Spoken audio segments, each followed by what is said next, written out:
아멘. 마태복음 19장 23절에서 30절입니다. 한 절씩 교독하겠습니다. 예수께서 제자들에게 이르시되 내가 진실로 너희에게 이르노니 부자는 천국에 들어가기가 어려우니라. 다시 너희에게 말하노니 낙타가 바늘귀로 들어가는 것이 부자가 하나님의 나라에 들어가는 것보다 쉬우니라 하시니 제자들이 듣고 몹시 놀라 이르되 그렇다면 누가 구원을 얻을 수 있으리이까? 예수께서 그들을 보시며 이르시되 사람으로는 할 수 없으나 하나님으로서는 다 하실 수 있느니라. 이에 베드로가 대답하여 이르되 보소서 우리가 모든 것을 버리고 주를 따랐사온데 그런즉 우리가 무엇을 얻으리이까?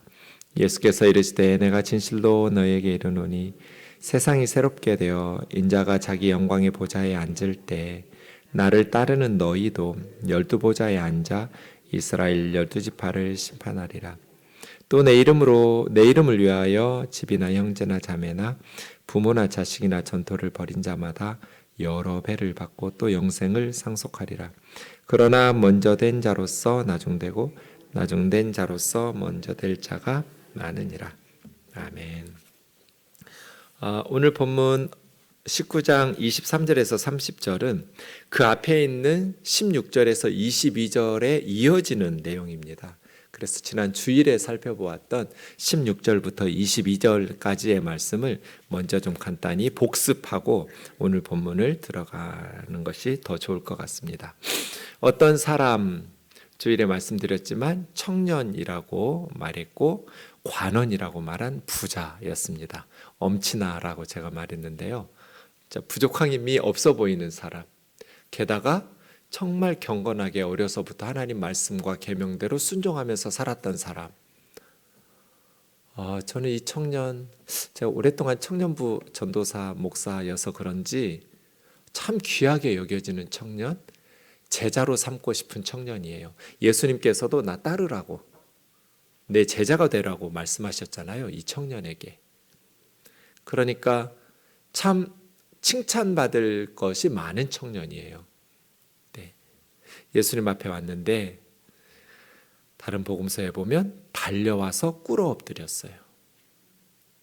지위가 높고 부자고 그런 청년이 예수님 앞에 달려와서, 유대인들 뛰지 않아요. 양반들 조선시대에 뛰지 않듯이. 그런데 달려와서 꿇어 앉아 여짜왔어요.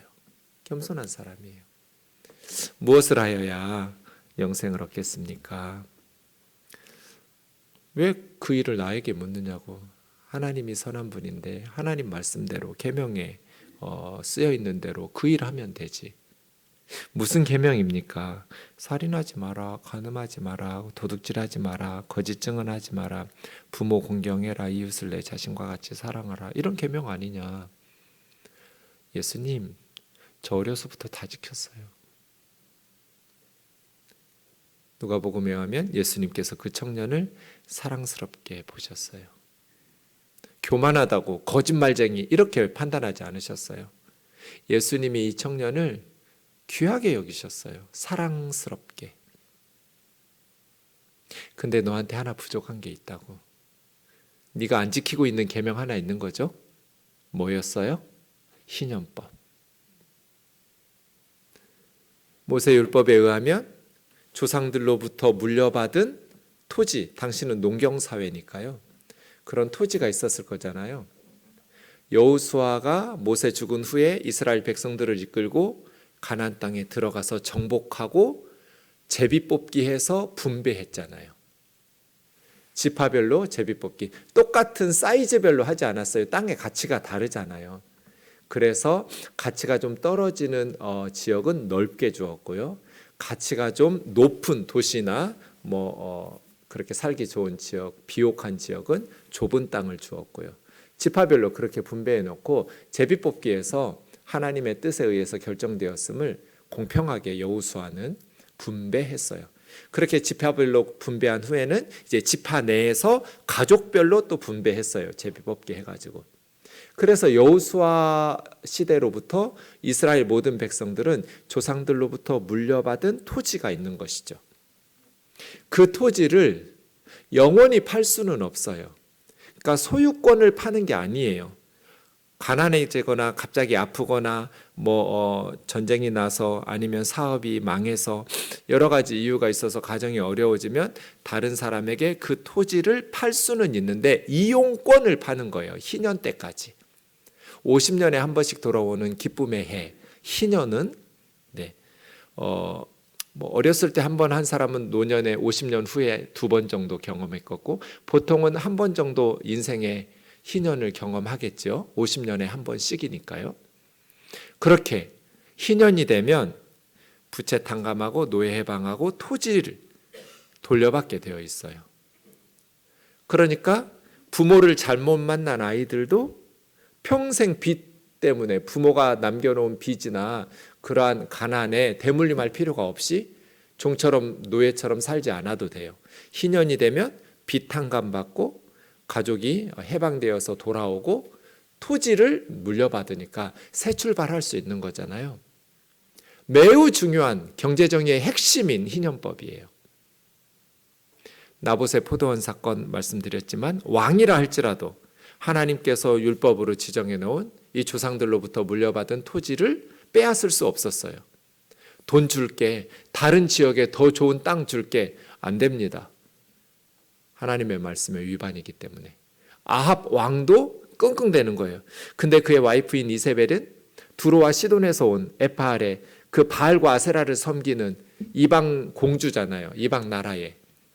그러니까 거기는 이런 희년법이 없죠. 지주신을 섬겨요. 한 번 사면 영원히 내 거예요. 그러니까 부익부 빈익빈이 계속해서 대물림 되죠.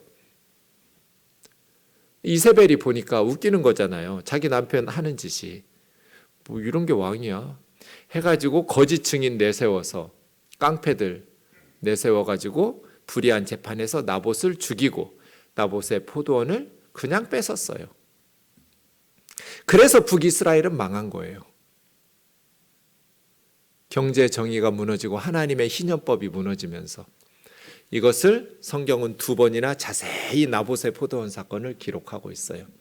매우 중요한 이스라엘이 패망으로 넘어가는, 그러니까 단순히 바알과 아세라라는 우상 숭배는 하나님을 섬겨야 될 백성들이 우상을 섬겼기 때문이 아니라 우상이 가르치는 가치관, 생각과 문화 이런 것들이 따라오잖아요. 하나님을 섬긴다는 것은 단순히 하나님 이름을 부르면서 예배드린다는 것뿐 아니라 하나님의 말씀, 율법과 하나님의 명령에 따라서 그것이 옳다고 생각하는 가치관을 형성하고 문화를 형성하면서 하나님이 기뻐하시는 사회를 이루면서 살아가는 거거든요. 그럼 뭐예요? 바알과 아세라를 섬겼다는 건 이제 기득권을 가진 사람들은 너무나 좋은 거죠. 살판 난 거예요. 하나님의 법 때문에, 희년법 때문에 희년에 한 번씩 돌려줘야 되는데 이제는 안 돌려줘도 되잖아요. 노예 해방 안 시켜도 돼요. 그럼 가진 사람들은 점점점 부자가 되면서 한 고을에 자기 혼자 대부분의 땅을 소유하게 되고 나머지 백성들은 자기 땅에서 세를 내면서 소작하는 소작농이 되잖아요. 희년법이 되면 다 자영업자들이 되는데 자기 땅에서 자기가 농사지어서 먹고 살 수 있게 되는데 희년법이 무너지면 대지주 밑에서 대부분의 사람들은 노예처럼 소작농으로 전락해버리죠. 하나님께서 그것을 기뻐하셨겠어요? 하나님이 선택해서 부모를 선택해서 태어나게 하시죠. 우리가 부모를 선택해서 태어나는 거 아니잖아요. 태어나기 전에 시험 보고 좋은 부모 골라 잡는 것도 아니잖아요. 하나님께서 결정하실 텐데 가난한 부모 밑에 자녀들에게 하나님이 얼마나 미안하실까요? 하나님 미안하지 않아도 됐거든요. 희년법만 지키면. 덜 미안하셔도 돼요. 그런데 바알과 아세라, 우상 숭배로 이스라엘이 넘어가면서 하나님의 정의가 무너져 버려요. 그래서 부모 잘못 만나면 흙수저들은 죽을 때까지 가난을 벗어나지를 못하고 짐승처럼 노예처럼 살아야 돼요. 그래서 이스라엘은 멸망한 거예요. 선지자들이 계속 정의를 외치는 게 이거예요. 이 청년은 재물, 끝에 말하고 그랬죠? 토지가 많았어요. 그래서 근심하면서 갔어요. 그리고 나서 오늘 23절이에요. 부자는 천국에 들어가기가 어렵다. 얼마만큼 어렵냐면 24절만큼 어려워요. 낙타가 바늘귀로 들어가는 것이 부자가 하나님 나라 들어가는 것보다 쉬울 거다. 그럼 부자가 천국에 갈 수 있다는 말이에요? 없다는 말이에요? 없다는 말이에요. 불가능하단 말이잖아요. 낙타는 팔레스타인 사람들이 볼 수 있는 제일 큰 동물이에요. 바늘귀는 아마 그 사람들이 볼 수 있는 제일 작은 구멍일 거예요. 낙타가 어떻게 바늘귀로 들어가요? 불가능해요. 그래서 주님은 불가능하다고 말씀하신 거예요. 부자는 하나님 나라 들어가는 것이 불가능하다. 엄청난 충격적인 말씀이겠죠. 네. 이 청년이 왜 예수님을 따르지 못했을까요? 이 청년이 가난했더라면, 희년이 되어서 돌려줄 토지가 별로 없고 그냥 조금 있거나 아니면 없었더라면 이 청년이 근심하면서 주님을 떠났을까요? 예수님을 포기했을까요? 아니요.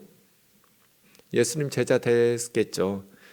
달려와서 꿇어 엎드려서 주님 앞에 존경하는 사람이었고, 주님에게 선한 선생님 내가 무엇을 해야.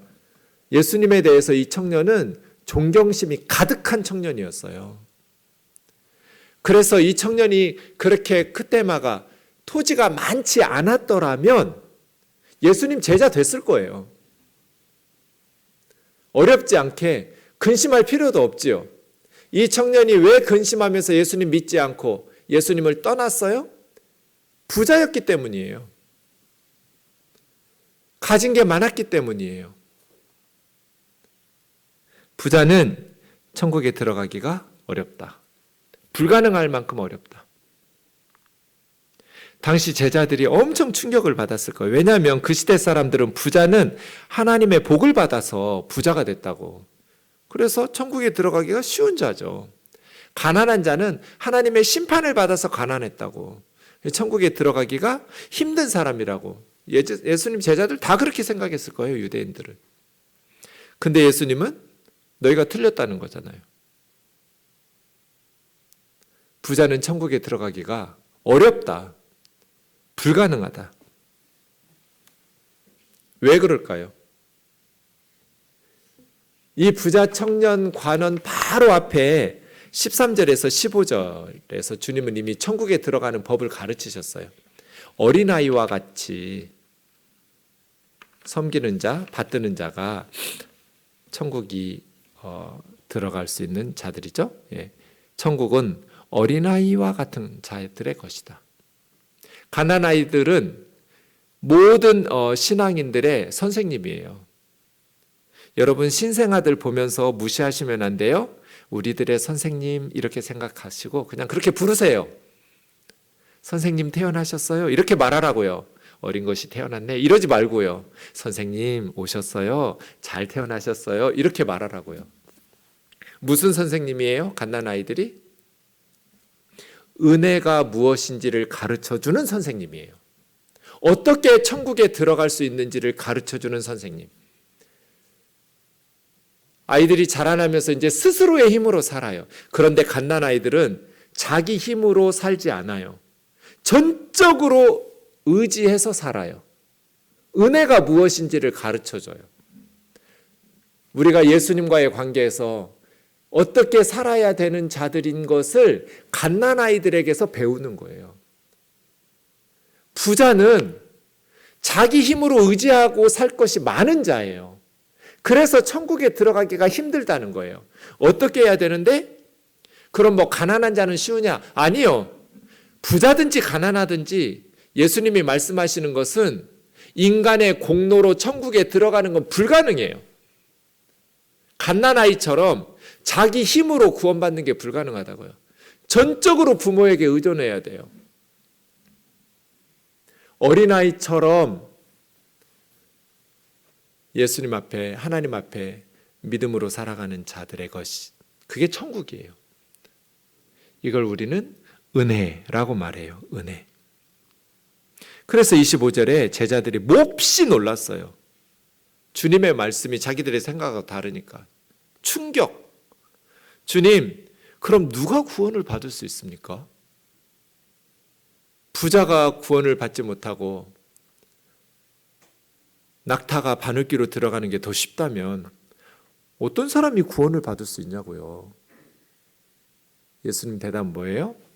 사람으로는 할 수 없다. 뭐 가난하면 가능해요? 아니요. 사람은 부자든지 가난하든지 불가능해요. 그런데 하나님은 다 하실 수 있어요. 하나님이 어떻게 하셨어요? 십자가로 하셨죠. 모든 사람이 죄를 범하였음에 하나님의 영광에 이르지 못하더니 그리스도 예수 안에 있는 속량으로 말미암아, 속량, 이게 중요하죠. 속하다라는 것은 어디에 소속됐다는 뜻이 아니라 값을 지불하고 사서 해방시켰다. 속하다. 한자가 달라요. 양은 양민, 자유인으로, 노비들을 돈을 주고 값을, 속전을 지불하고 사서 자유인, 양민으로 해방시켜주는 것, 속량이라고 그래요. 하나님의 은혜로 값없이 의롭다 하심을, 하나님은 하실 수 있는 거죠. 사람으로서는 불가능해요. 선행이나 득도나 율법의 계명을 준수해서 하나님 앞에 천국에 들어갈 수 있는 사람은 한 사람도 없어요. 모든 사람이 다 하나님 앞에 죄인이에요. 물론 정말 착하게 사는 사람, 양심껏 사는 사람, 선한 일을 많이 베풀면서 사는 사람이 있고 정말 이기적으로 악하게 사는 사람들도 있죠. 하지만 저 밑바닥에서 사는 사람이나 높은 산꼭대기에서 고상하게 양심적으로 사는 사람이나 하늘의 별이 손에 안 닿는 건 똑같아요. 차이가 없다 이런 의미는 아니지만 하나님의 영광에 이룰 수 없다는 것은 동일하는 거예요. 그럼 어떻게? 하나님의 은혜로. 하나님은 엄청난 값을 지불했거든요. 인간의 선행이나 진리를 득도하거나 율법을 지키는 정도로는 구원을 얻을 수가 없어요. 너무 비싸요. 천국은. 그래서 하나님께서 그 값을 예수 그리스도 안에 있는 속량 십자가로 예수님의 목숨을 우리의 죄를 위한 속전으로 내놓고 하나님은 우리를 사서 하나님의 자녀로 삼아주신 것이죠. 이거 은혜예요. 은혜. 값없이. 우리는 값없이지만 하나님은 예수 그리스도를 십자가에 내어주시는 값을 치렀죠. 자기 스스로에게. 하나님 자신에게 하나님께서는 값을 치르고 십자가로 우리를 의롭다고 하셨어요. 누가 구원을 얻을 수 있습니까? 사람의 힘으로는 불가능하다. 그런데 하나님은 다 하실 수 있다. 이죠. 그래서 저는 이 부자 청년이 너무 아까워요. 정말 좋은 초대교회 리더가 될 수 있었을 텐데 사도 바울 같이 베드로나 요한 같이 참 사도들에게 큰 힘이 되어주면서 부자잖아요. 그리고 겸손하잖아요. 어려서부터 경건하게 잘 자라왔잖아요. 이런 아이들 정말 보석 같은 애들이 있어요. 청년부 가르치다 보면. 그런 아이들 믿음 안에서 예수님 안에서 정말 훌륭한 하나님의 일꾼이 되거든요. 그런데 이 청년은 땅이 많았어요. 부자였어요. 그래서 예수님의 제자가 되는 것을 포기했어요. 야고보서 1장 9절에서 11절 우리 좀 같이 읽겠습니다. 수수께끼 같은 말씀인데 정말 멋진 말씀이에요. 같이요. 시작. 낮은 형제는 자기의 높음을 자랑하고 부한 자는 자기의 낮아짐을 자랑할지니 이는 그가 풀의 꽃과 같이 지나감이라. 해가 돋고 뜨거운 바람이 불어 풀을 말리면 꽃이 떨어져 그 모양의 아름다움이 없어지나니 부한 자도 그 행하는 일에 이와 같이 쇠잔하리라. 언뜻 보면 이해가 안 되죠. 낮은 형제는 높음을, 아니 높은 게 없으니까 낮은 건데 높음을 자랑하라는 게 이해가 되세요? 9절과 10절이 대꾸인데, 그렇게 보면 낮다라는 것은 뭐 사회적 지위가 낮다라는 의미도 되겠지만 기본적으로 경제적인 가난한 자거든요. 부한 자는 부유한 자. 물론 경제적인 의미뿐 아니라 사회적 지위가 부하고 뭐 모든 게 부한 자일 수도 있겠죠. 부한 자는 높은 자인데 낮아짐을 자랑하래요. 이게 뭔 말이에요? 낮은 자는 자기의 높음을 자랑하고 높은 자, 부한 자는 자기의 낮아짐을 자랑할지니. 이 수수께끼 같은 말씀의 의미는 예수 그리스도를 대입하면 이해가 돼요. 우리가 세상적으로는 가난하고 비천하고 뭐 초대교회 노예들이고 무시 멸시천대받는 그러한 낮은 자들일 수 있지만 예수님 때문에 영적으로는 하나님의 자녀로 높아졌잖아요. 그러니까 낮은 자들은 하나님의 자녀가 된 그 높아진 영적인 신분을 인해서 기뻐하고 자랑하라는 거예요. 하나님 왜 나를 만들었어요? 하나님 왜 나를 세상에 태어나게 하셨어요? 이렇게 자기 인생 원망하고 하나님 불평하면서 그렇게 마지못해서 억지로 살지 말고 예수 그리스도 안에서 네가 얼마나 존귀한 자가 되었는지를 생각하면서 그것을 기뻐하면서 자랑하면서 살라는 거예요. 열등감에 빠져 살지 말고. 반대로 부한 자는 사회적으로는 굉장히 높은 사람, 여유 있고 그런 사람들이죠. 그런데 그 부한 사람들은 자기 가진 세상의 것을 자랑하지 말고 자기의 높아 있는 것, 자기가 가지고 있는 그 소유나 지식이나 명예나 이런 거 자랑하지 말고 예수님 때문에 이런 것들이 배설물처럼 여겨지고 이게 아무것도 아니라고, 정말 예수 그리스도가 나에게 주신 선물이 가장 값진 선물이라고, 나는 그리스도 한 분을 위해서 이 모든 것 배설물처럼 여길 수 있다고, 예수님 때문에 낮아질 수 있는 것을 기뻐하고 자랑하라는 거예요. 여러분 각자 알아서 자랑하세요. 이렇게 낮아지는 거 자랑하고 싶으시죠? 저도 그러길 바라요. 근데 우리는 모두 어느 영역에서는 높은 부분이 있고 어느 영역에서는 낮은 부분이 있을 것 같아요. 기도 제목 없는 사람이 어디 있어요? 문제 없는 인생이 어디 있어요? 다 집집마다 기도 제목이 있고 하나님 앞에 겸손하게 간구하는 것들이 있겠죠. 낮은 형제는 높음을 자랑해라. 열등감에 빠져가지고 남 험담하고 가진 사람들 미워하고 그렇게 바보처럼 살지 말고, 부한 사람은 낮아짐을 자랑해라. 그 배설물처럼 여길 세상의 것들 자랑하고 그러한 것들 때문에 다른 사람들 가슴 아프게 하지 말고, 교회 안에서 우리가 이 야고보서 1장 9절 10절만 지킨다면 성숙한 교회예요. 마음 불편할 성도가 하나도 없어져요. 이 두 구절을 안 지키니까 교회 안에서도 서로 상처받고 실망하고 그런 거 아니에요? 그렇죠? 네. 인생은 부한 자도 풀의 꽃과 같이 지나가요. 해가 돋고 뜨거운 바람이 불어 풀이 말리면 꽃이 떨어지고 모양의 아름다움이 없어지나니 부한 자도 행하는 일에 이와 같이 쇠잔하리라. 영원히 피는 꽃이 어디가 있어요? 좀 지나면 말라 비틀어지죠. 여러분도 몇십 년 전에는 예뻤죠? 지금은 말라 비틀어졌잖아요.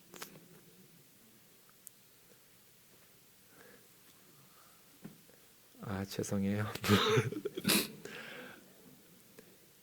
풀의 꽃 같아요. 인생이 그래요. 그러지 않는 사람 누가 있어요? 저도 예전에는 뭐 새파랗게 젊은 목사라는 소리가 그렇게 듣기 싫었는데 일찍 개척을 해가지고 연세 있으신 분들이 예배 와서 여기는 젊은 사람들밖에 없네. 목사님도 새파랗게 젊은 목사님이네. 그리고 그 다음 주에는 안 나오더라고요. 근데 지금은 뭐 머리도 빠지고 노안이 와서 책도 읽기 힘들고 쭈글쭈글해지고. 네. 인생이 그렇죠. 천년만년 피는 꽃은 없어요. 그래서 우리가 자랑해야 될 게 뭐예요? 예수 그리스도예요. 예수님 자랑하고 예수님 찬양하고 높이고 내가 가진 세상의 것들 자랑하고 그것 때문에 목에 힘주고 거들먹거리고 그건 영적으로 천박한 그리스도인이고 많은 사람들을 실망시키는 그리스도인이지만 정말 9절 10절처럼 살아간다면 정말 성숙한 공동체, 유익한 교회 일꾼이 될 것 같아요. 네. 물질이라는 거 그거 의지하다가 예수님을 따르지 못한 이 부자 청년. 제가 대학 때 금요일에 신림동에 있는 센터에서 철야를 했어요. 우리 선교단체 금요 철야를 신림동에 있는 선교단체 센터에서 했어요. 그래서 금요일 밤에 이제 금요일 수업이 끝나면 신림동에 가서 이렇게 심야기도, 철야기도 하고 그다음에 거기서 자고 토요일에는 수업이 없으니까 그 바로 옆에 있는 서울대 관악 캠퍼스에 가서 전도를 했어요. 우리 팀들이. 그래서 토요일 오전에 이제 서울대생들을 전도하는데 제가 한 학기 동안 그거 했거든요. 그때 정말 그런 학생들 많이 만났어요. 얘는 서울대 안 다녔으면 예수 믿을 것 같은데 서울대라는 교만이 얘를 지옥으로 보내는구나. 이런 생각을 어렸지만 제가 20살 때 정말 많이 했어요. 전도하면서. 매주 토요일마다 나가서 전도하면서 얘는 진짜 서울대 안 왔으면 예수 믿을 것 같은데 너의 교만이 그래서 심령이 가난한 자가 복이 있는 거구나. 애통한 자가 복이 있는 거구나. 그렇다고 해서 하나님한테 하나님 얘 좀 망하게 해주세요. 아프게 해주세요. 이렇게 기도할 수는 없잖아요. 인생의 비극을 만나게 해주세요. 그런 기도는 하면 안 되잖아요. 정말 예수 믿을 것 같은데 세상에 너무나 잘 나가고 가진 게 많으니까 그것 때문에 예수님의 복음을 우습게 여기고 이 소중한 보석을 포기하는구나. 관심을 가지지 않으려고 하는구나. 우리는 어때요?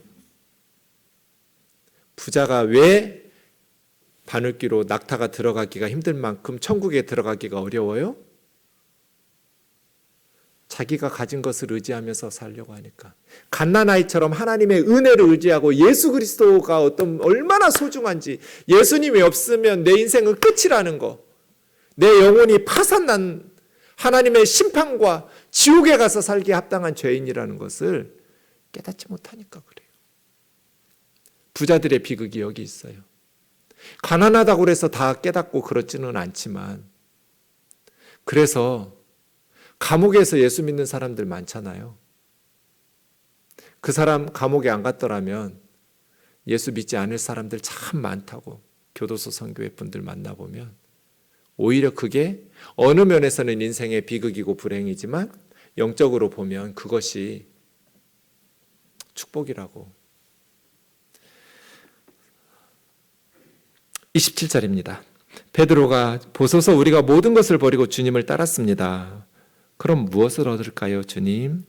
진실로 너에게 이르노니 세상이 새롭게 되어, 이건 이제 새하늘과 새 땅 천국 이야기겠죠? 세상이 새롭게 되어 인자가 자기 영광의 보좌에 앉을 때 나를 따르는 너희도 12 보좌에 앉아 이스라엘 12지파를 심판하리라.